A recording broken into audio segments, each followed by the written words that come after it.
Hello student, आपका हमारे YouTube channel हिम्मत क्लासेस में स्वागत है।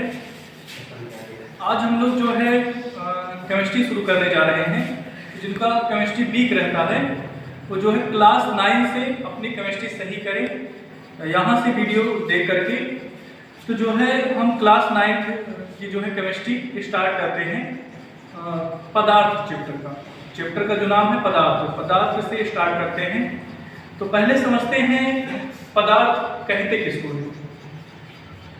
तो वो सारी चीजें जितनी भी वस्तुएं हैं जिनका कुछ ना कुछ भार होता है या फिर द्रव्यमान होता है और जिनको कहीं पर रखने पर वो स्थान घेरती हैं, पदार्थ कहलाते हैं। जैसे एक मार्कर है, ये मार्कर का कुछ ना कुछ वेट होगा और इसको कहीं पर रखे हैं, जैसे हाथ पर रखे तो इतना स्पेस ऑक्युपाई कर रहा है, तो ये एक क्या है, पदार्थ है। तो ऐसे जैसे हम क्या है, हम भी एक पदार्थ है, मेरा भी कुछ ना कुछ वेट है, मैं भी कुछ जगह घेरा हूँ, तो मैं भी एक पदार्थ हूँ।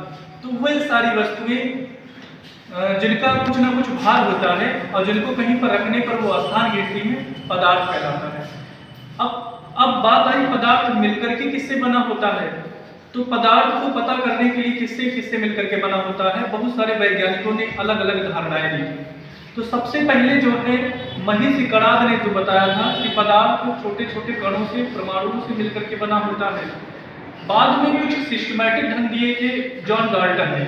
उन्होंने क्या किया, एक पदार्थ लिया, जैसे हम एक पदार्थ लेते हैं, इसको सबसे छोटे से छोटे टुकड़ों में डिवाइड किया और जो इसका जो सबसे लास्ट टुकड़ा आया जिसको और अधिक डिवाइड नहीं किया जा सकता था, इसको उन्होंने परमाणु का नाम दिया।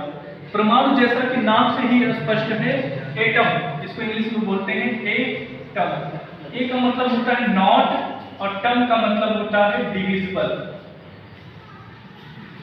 इसका मतलब जो विभाजित ना हो सके उसको उन्होंने परमाणु कहा था। तो जॉन डाल्टन के अनुसार क्या था कि जो पदार्थ होता है, जो परमाणु होता है वो पदार्थ का सबसे सूक्ष्मतम रूप होता है जिसको और अधिक विभाजित नहीं किया जा सकता। इसके बाद फिर अणु को देखते हैं। तो कुछ परमाणुओं के पहले एग्जाम्पल देख लेते हैं। तो परमाणु के एग्जाम्पल है हाइड्रोजन, लिथियम, बेरिलियम, बोरान और ऑक्सीजन। इसी तरीके से जो है हम लोग अणु को देखते हैं। तो अणु में क्या हो जाएगा, अणु जो है वो परमाणुओं से मिलकर के बना होता है। तो अगर सबसे छोटा पूछा जाए क्या होता है, तो सबसे छोटा होता है परमाणु। अणु जो है परमाणु से बड़ा होता है। तो कुछ परमाणुओं के नाम जैसे O2 हो गया, Cl2 हो गया और जो है Br2 हो गया। तो इस तरीके से ये क्या है, कुछ अणुओं के नाम हैं। अब हम लोग जो है परमाणु और अणु में अंतर को देखते हैं कि परमाणु और अणु में क्या अंतर होता है। तो परमाणु जो है वो सबसे सूक्ष्मतम कण होता है। अणु परमाणुओं से मिलकर के बना होता है। परमाणु जो है वो स्वतंत्र अवस्था में रह सकता है, जबकि अणु जो है स्वतंत्र अवस्था में नहीं रहता। और जो भी स्वतंत्र अवस्था में नहीं रहता है वही रासायनिक अभिक्रिया में भाग करता है। इसका मतलब जो परमाणु होता है वो रासायनिक अभिक्रिया में भाग लेता है, जबकि जो अणु होता है वो रासायनिक अभिक्रिया में भाग नहीं लेता। कुछ परमाणु जैसे हो गए हाइड्रोजन, लिथियम, बेरिलियम, और कुछ अणु के नाम जैसे हो गए O2, Cl2, ये कुछ अणु है। तो यहाँ पर हम लोग जो है अंतर को देख लेते हैं। तो पहला अंतर है पदार्थ का सबसे सूक्ष्मतम रूप परमाणु कहलाता है। परमाणु से मिलकर के अणु बनते हैं। दूसरा है परमाणु स्वतंत्र अवस्था में नहीं रह सकता, जबकि अणु स्वतंत्र अवस्था में पाया जाता है।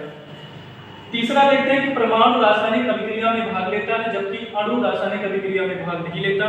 कुछ परमाणुओं के नाम हैं जैसे hydrogen, lithium, beryllium, boron, carbon, और कुछ अणुओं के नाम हैं जैसे O2, Cl2 और H2।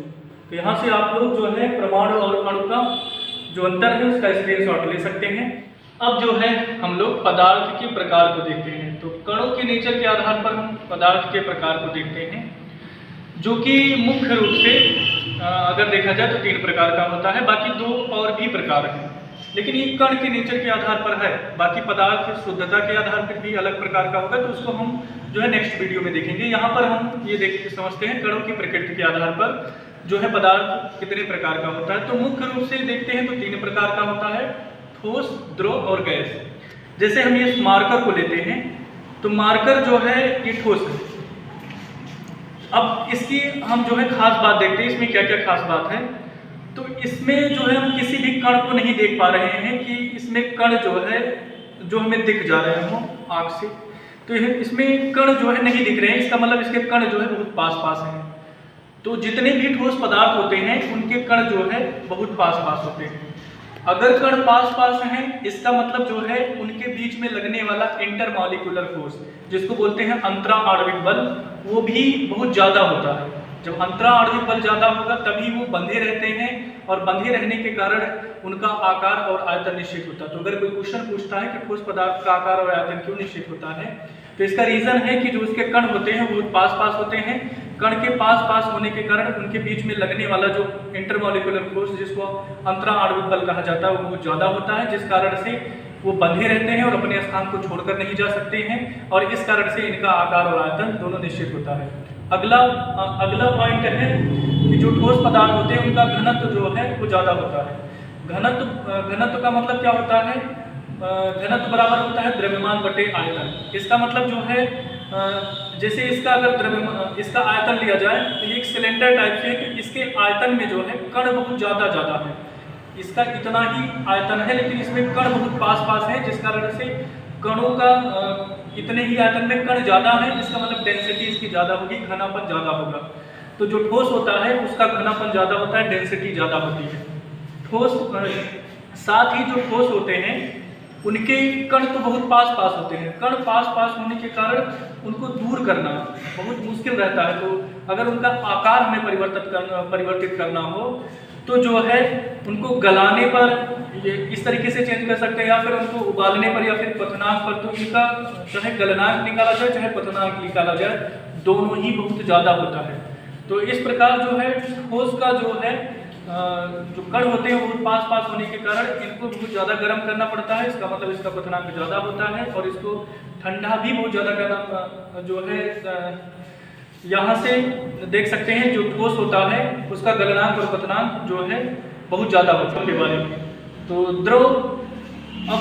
द्रव के जो कण होते हैं यहाँ पर हम इसमें देख सकते हैं, इसके जो कण होते हैं वो ठोस की अपेक्षा ज़्यादा दूरी पर होते हैं।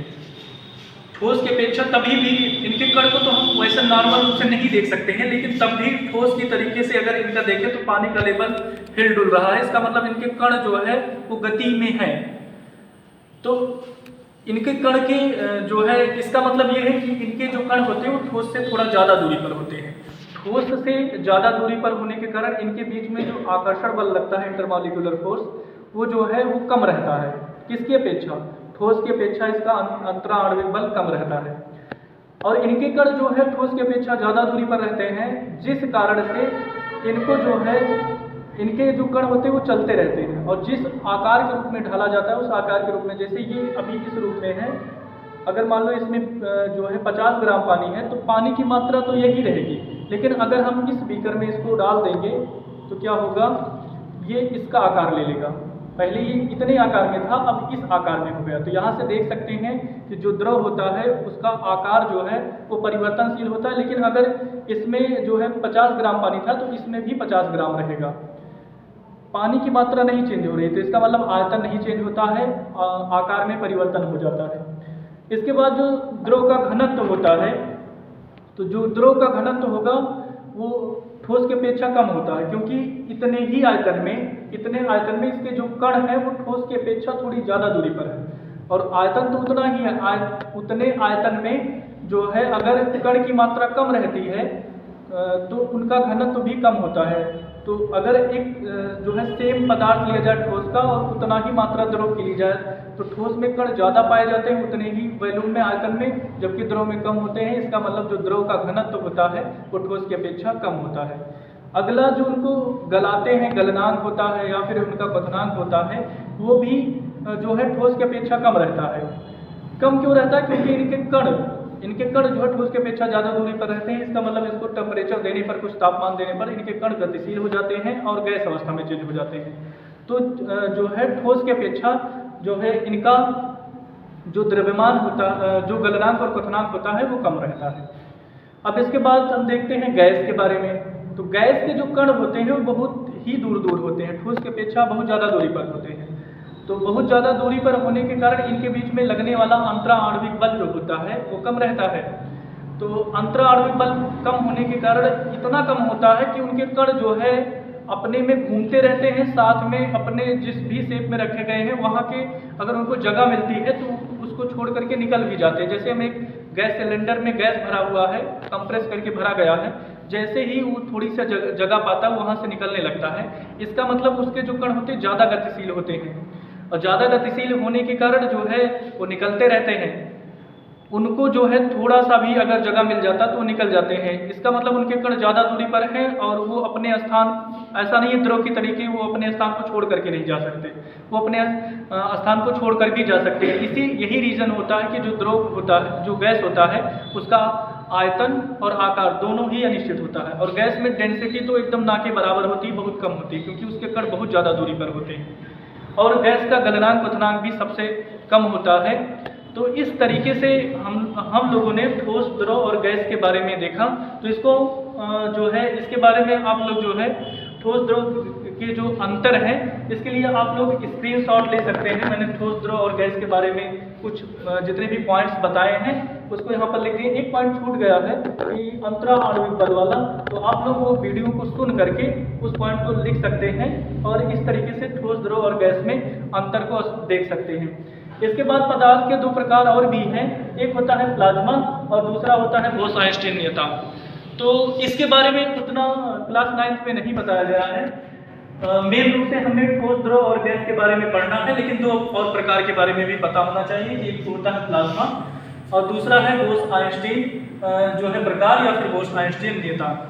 तो ये कुछ हमने पदार्थ के प्रकार को देखा जो कि कणों के आधार पर हैं। जो है नेक्स्ट वीडियो में हम लोग इस चैप्टर को कंटिन्यू करेंगे। तो जो है अगर ये वीडियो आप लोगों को पसंद आता है तो आप लोग लाइक, शेयर और सब्सक्राइब करना ना भूलें। Thank you.